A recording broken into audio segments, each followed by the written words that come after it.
Les étudiants en design travaillent sur l'Hyperloop.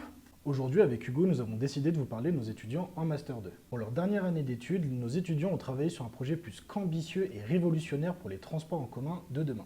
L'objectif de cet exercice était plutôt simple, créer l'identité visuelle de l'Hyperloop tout en prenant en compte la promesse de ce train aller vite et loin.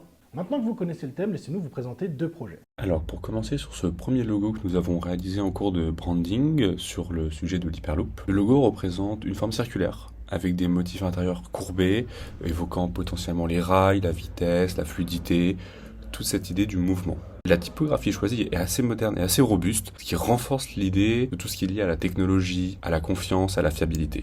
La couleur violette, violine, c'est une couleur qui est assez calme, qui a tendance à apaiser, qui amène une forme de confiance. C'est intéressant sur des nouvelles technologies parce qu'on a besoin de prouver que ça marche et donc de l'essayer, donc de rassurer. Pour ce qui est de la symbolique, c'est une forme circulaire, comme je l'ai dit précédemment, qui est inspirée par un œil. Ça suggère l'idée que le train est aussi rapide qu'un battement de cils. Ce deuxième logo, c'est vraiment mon préféré de tous ceux qui ont été réalisés pendant la semaine. Je trouve qu'il représente super bien l'idée d'une navette entre différents points, un train entre différentes destinations. Chacun des cercles de couleurs représente un arrêt et le rectangle ovale au milieu représente vraiment la navette entre les destinations.